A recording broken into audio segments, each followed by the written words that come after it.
High to all, அனைவருக்கும் வணக்கம். டிஎன்பிஎஸ்சியில் உணவே மருந்து நோய் தீர்க்கும் மூலிகைகள் அப்படிங்கிற டாபிக்ல கண்டிப்பா ஒரு கொஸ்டின் கேட்குறாங்க. குரூப் 4 இருக்கட்டும், குரூப் 2 இருக்கட்டும், நிச்சயமா நம்ம கொஸ்டின் புக்லெட்ல பார்த்தீங்கன்னா இந்த கேள்வி இருக்கும். சரி, நம்ம ஷார்ட்ஸ்ல ஏற்கனவே பார்த்துருப்போம் சில கொஸ்டின்ஸ். தமிழர் மருத்துவத்தில் அனைத்து நோய்களையும் தீர்க்கக்கூடிய மருந்து என்ன அப்படின்னு கேட்டா, அதாவது சஞ்சீவினி மருந்து அப்படிங்கிற அளவுக்கு இருக்கக்கூடிய மருந்து என்ன அப்படின்னு சொல்லி கேட்டா, உணவு தாங்க, வேற எதுவுமே கிடையாது. உணவு நீங்க சரியா சாப்பிட்டீங்கனாலே போதும். அடுத்தது வந்து பாத்தீங்கன்னா, உங்களுக்கு உடல் நலத்தையும் உள்ள நலத்தையும் பாதுகாக்க மருத்துவர் தரும் பரிந்துரை என்ன அப்படின்னு கேட்டா, இயற்கை உணவு முறையினை இயற்கையோடு இணைந்த பழக்க வழக்கங்களை கடைபிடிக்க வேண்டும்.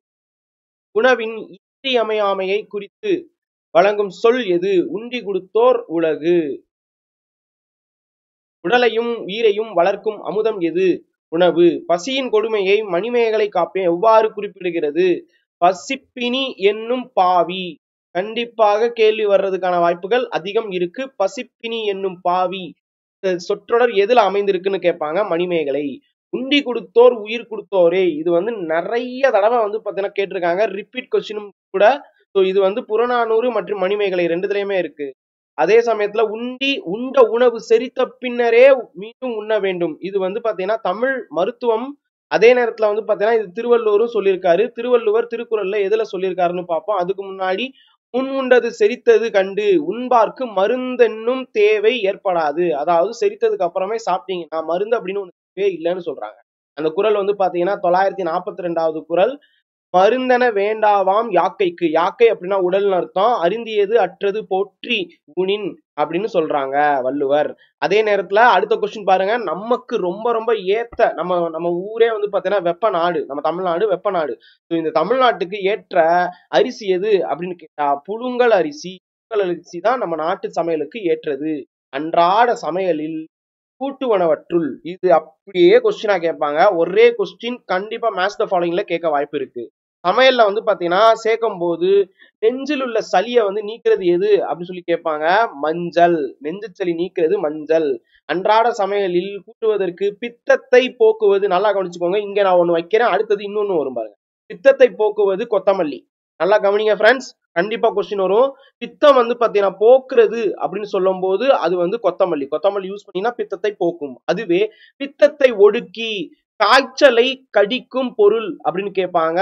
அது இஞ்சி. அடுத்தது பாருங்க. அந்த கொஸ்டின் நான் வந்து திருப்பி சொல்றேன். அன்றாட சமையலில் வயிற்றுச்சூட்டை தணிப்பது சீரகம். வயிற்றுச்சூட்டை தணிப்பது சீரகம். அதே மாதிரி தொண்டை கட்டை அகற்றும் பொருள் மிளகு. அதாவது கூட்டு உணவற்றுள் வலி அகற்றி அப்படின்னு சொல்லுவாங்க. வலியகற்றி வயிற்று பொறுமலை நீக்கி பசியை உண்டாக்கும் பொருள் எது அப்படின்னு கேட்டா பூண்டு. பூண்டு வந்து பாத்தீங்கன்னா இது பண்ணுது. குளிர்ச்சியை உண்டாக்கி குருதியை ஏற்படுத்துவது எது அப்படின்னு கேட்டா வெங்காயம். வலியை இங்க காற்று வெளியேற்றும் பொருள் எது அப்படின்னு கேட்டா பெருங்காயம். இது எல்லாருக்குமே தெரியும். அதே மாதிரி இந்த பித்தத்தை பத்தி நான் சொல்லியிருக்கேன்ல முன்னாடி, கொத்தமல்லி பத்தி வந்துச்சா, அதே மாதிரிதான் பித்தத்தை ஒடுக்கி காய்ச்சலை கண்டிக்கும் பொருள் எது அப்படின்னு கேட்டா கூட்டுணவற்றுள் எது நீர்க்கோவையை நீக்குவது? தேங்காய். கொஸ்டின் வரும். தேங்காய் அதிகமா சாப்பிட்டீங்கன்னா இந்த நீர்க்கோவை எல்லாம் கோத்துருக்குன்னு சொல்லுவாங்கல்ல, அதெல்லாம் போயிடும். அதே மாதிரி இந்த உணவுல வந்து மனமூட்டி, அப்படியே வாசனை நல்லா வர்றதாக மனமூட்டி உணவை விரும்பி சாப்பிடுறதுக்காக இருக்கக்கூடிய பொருள் எது? உண்டாக்கும் பொருள் எது அப்படின்னு கேட்டா கறிவேப்பிலை. விரும்பி உண்டாக்கும் விருப்பத்தை உண்டாக்கும் பொருள் எது அப்படின்னு கேட்டா கறிவேப்பிலை. கூட்டுணவற்றுள் கண்ணுக்கு குளிர்ச்சி அறிவு தெளிவு உண்டாக்கும் பொருள் எது அப்படின்னு கேட்டா நல்லெண்ணெய். நல்லெண்ணெயிலேயே சமைச்சிங்கனாலே இதெல்லாமே கண்ணு குளிர்ச்சியாவும் இருக்கும். செரிமான ஆற்றலை அதிகரிக்கும் பொருள் எது அப்படின்னு கேட்டா சீரக பூண்டு கலந்த மிளகு நீர். சீரகம் பூண்டு கலந்த மிளகு நீர் சாப்பிட்டீங்கன்னா வந்து தணிக்கும், செரிமான ஆற்றலை பெருக்கும். அதே மாதிரி உடலுக்கு வலுவூட்டவும் கழிவு அகலவும், கழிவு எல்லாமே வெளியேற்றுறதுக்கும் இருக்கக்கூடிய பொருள் எதுன்னா கீரை. கூடா உணவுகள் எவை அப்படின்னு கேட்பாங்க. கூடா உணவுன்னு சொல்லும் போது காரமும் புளிப்புகளும் கொண்ட உணவுகள் எல்லாம் தவிர்க்க வேண்டி சாப்பிடக்கூடாது. இதுல இருந்து ஒரு கொஸ்டின் நிச்சயமா கேட்பாங்க ஃப்ரெண்ட்ஸ். நோட் பண்ணி வச்சுக்கோங்க. நன்றி.